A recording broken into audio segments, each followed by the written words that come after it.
I'm a youngster. I'm 21 years old.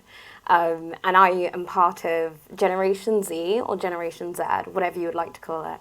We are the TikTok generation, but we also are the generation who's grown up in hard times. I have lived through recession. I have lived through now a pandemic. But ultimately, this is what has shaped the way that I see the world.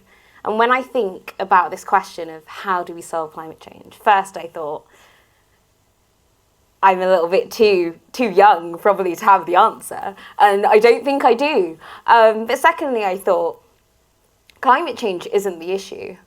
The issue is toxic systems, and climate change is purely a byproduct of this. So through this, I started to think about the failures of this system, and this is something I have lived through. I grew up in North London, in Tottenham. Anyone from there? Gang, gang. But I didn't have a very glamorous lifestyle. I grew up in poverty. I grew up in a one-bedroom flat with my mum, my dad, and 2 brothers. This was my reality.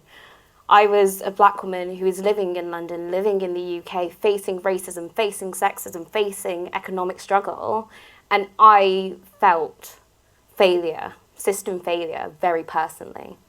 And this experience of my life changed the way that I would see the world forever. So weirdly enough, my mum is really awesome. And I know everyone says that about their mum, but like my mum's actually really awesome. And when I was around, I would have said like 8, my mum decided, she didn't decide, she had a dream, okay? She had a dream about owning a restaurant. And bearing in mind, we were living in poverty, living literally day to day. So the idea was totally bonkers. But my mum, when she's a woman on a mission, she's a woman on a mission. And she managed to make this happen. She brought, even with all of the systematic pressures on her life of being an immigrant, of being a black woman, but then also of having a very untraditional education, of having to leave school so she can provide for her family because her dad died. She took all of this and started her restaurant. And this moved us from literally living in poverty to being very middle class within a year. We were 1-bedroom house to literally 5 bedrooms. It was the craziest thing having my own bed, let alone having my own room. But from this, I started to realize what a little bit of privilege can do. And the fact that this is a privilege, just to have the necessity to life, is a problem.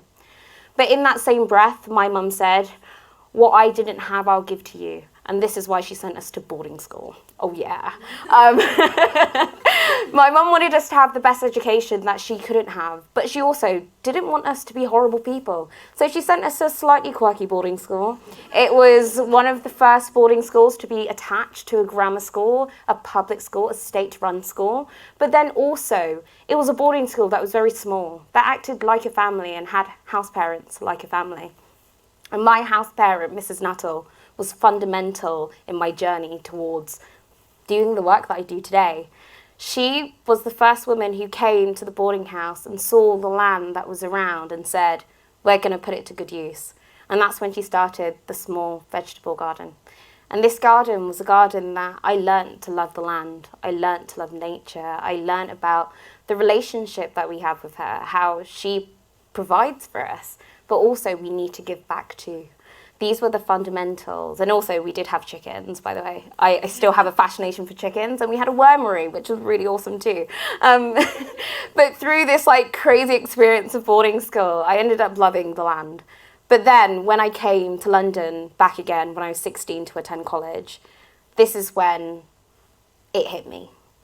I started having breathing issues. And this was something that I experienced when I was younger, and they told me I'd grown out of. But it came back, and I asked the questions, why is this happening to me? And no one would give me the answer. And this is when, obviously, like every 16-year-old, I went onto Google, I typed in, why am I having these issues? And I found out about air pollution. And this was the punch to my gut that felt like I was totally unsupported in and didn't expect to find. And I found out about air pollution and how in places in London it's over 6 times what's considered a legal limit. And then on top of that, it affects ethnic minorities and working class communities the most. And this is when I realised this isn't just an issue of air pollution. This is an issue of climate change, something that's the same thing globally, how it's affecting the people who haven't created the issue the most are on the front lines without any support. So through this, I sprung into action. No, that's a lie. I didn't spring into action. And I feel like it's always very necessary to say that. I went through years of grief. I went through years of loss. I went through years of feeling disempowered in the biggest issue that could ever face my life. And there was a moment in university where I was like really chronically depressed, struggling with eco-anxiety and stuck in one of those like really sad student flats. And this is where my friend, she told me about this group, protest group. She said, it reminds me of what my parents talked about in the 70s. And I was like, what are they called? She went, oh, Extinction Rebellion. And I went, okay. So this is where I was highly skeptical. And she was talking about how we need to go to this meeting so we can find out what's more about them. And I was like, yeah, let's go to this meeting, right? What have I got to do apart from sulking my room and think about not doing my essays? So I did go, and that meeting was the meeting that changed my life forever.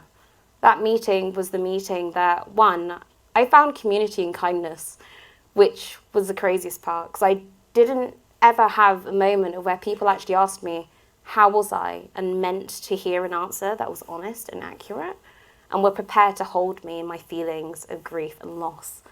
But then ultimately, I found agency. I found vast wealth of knowledge, and I realized that this is the work that I need to do.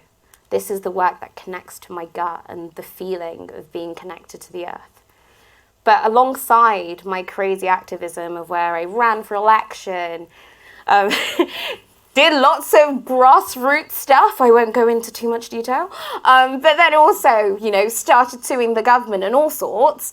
I realized I was studying history and fun history, but there was a really core part of history that I ended up loving and ended up bedding the work that I do today, which was finding out how we got into this mess. So I always say we have to deal with things holistically. We have to deal with it from the roots. And in this country, the roots are in the enclosure. The enclosures was a thing that happened in the medieval period. It was the theft of common land from the average person. And this created the cycle of abuse that has led to the climate crisis. From the theft of land from common people, right round to how they were forced into wage labour in order to survive. But then this was the creation of the beast of capitalism, the beast that wants to continuously be fed and grow and grow and grow, which led to needing more land, more people, more resources, which began colonialism, which weirdly enough is partly why I'm here.